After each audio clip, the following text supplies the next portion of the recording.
Someone walks into a room. Nobody speaks, and within 4 seconds, you already know who is in charge. You didn't read a name tag. Nobody handed you a resume. Your brain just decided instantly, based on nothing but posture, distance, and the direction of a gaze. This is not a guess. It is a survival system, and it has been running since long before language existed. For most of human history, words were not the primary tool of power. Silence was a raised chin, a held stare, the simple act of taking up more space than everyone else in the room. These signals moved faster than speech ever could, and they still do. Here is the strange part. You are fluent in this language. You have never taken a class in it. Nobody taught you the rules, and yet you are reading it right now, on every person around you, every single day. So how does silent control actually work? And why does it still run your life? The first tool is distance. Not emotional distance, physical distance.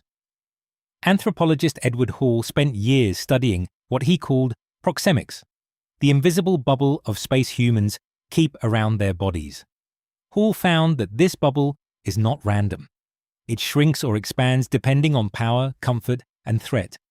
Strangers stay far. Intimates stay close. And here is the part that matters.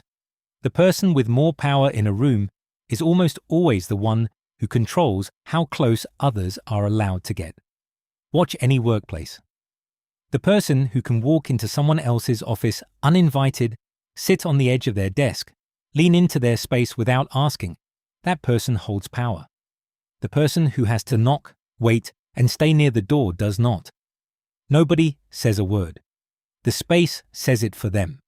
Your ancestors needed this system to survive. In small tribal groups, knowing who could approach you and who could not was often the difference between safety and danger. That instinct never left.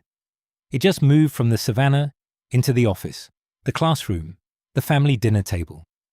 The second tool is eye contact, and it is more calculated than most people realize. Psychologist Zick Rubin's early research on gaze found something counterintuitive. It is not the person who holds eye contact the longest who signals dominance. It is the person who looks away first, but only after making the other person wait for it. Think about that for a second. Confidence is not staring someone down. Confidence is deciding on your own terms when the staring is over.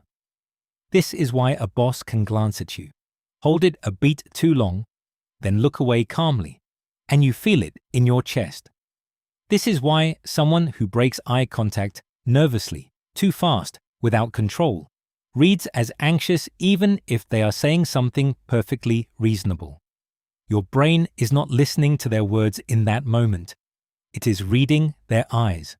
The third tool is stillness. Here is something almost nobody notices about powerful people. They fidget less, they move less. Their hands stay open and slow instead of tight and quick. Researchers studying nonverbal dominance, including work built on the foundations laid by psychologist Albert Mehrabian, found that restrained, controlled movement reads as high status, while rapid nervous movement reads as low status, almost regardless of what is actually being said. This is why a person who sits perfectly still while everyone else in a meeting shifts, taps pens, and checks their phones seems to be the one running the room. Stillness is not passive. Stillness is a statement. Your body evolved to read this instantly, because in the ancestral world, uncontrolled, jittery movement often signaled fear or weakness. And in a group where survival depended on which member could stay calm under threat, that calm was the loudest signal of all. The fourth tool is silence itself, actual, deliberate silence. Most people cannot tolerate a pause. After a question, after a statement, after an awkward moment, the instinct is to fill it. But the person who can sit inside a silence without flinching is, almost every time, read as the one in control. This shows up constantly in negotiation research. Silence after an offer is one of the most consistently documented pressure tactics there is. The person who speaks first to break an uncomfortable pause is very often the one who ends up conceding something. Why does silence feel so unbearable? Because for most of human history, silence in a social group could mean disapproval, exclusion, or danger. A pause was not neutral.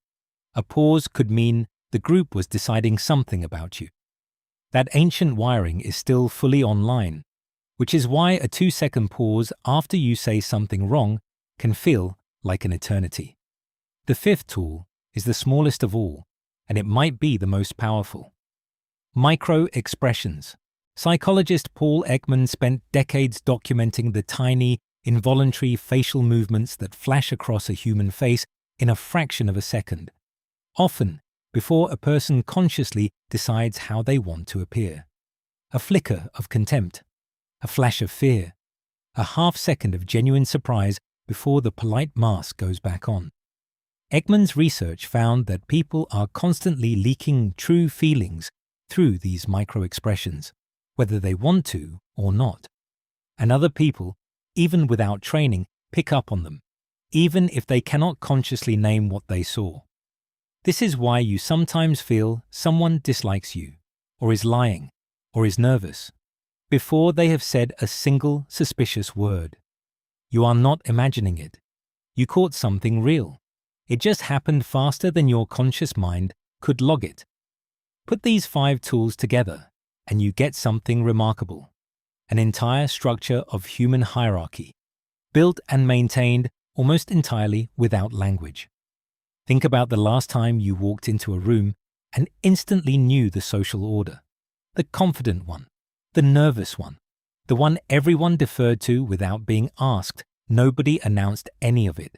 You simply read it, the way your ancestors read it around a fire 100,000 years ago, because the animals who could not read it did not survive long enough to pass on their genes. Here is the modern mirror.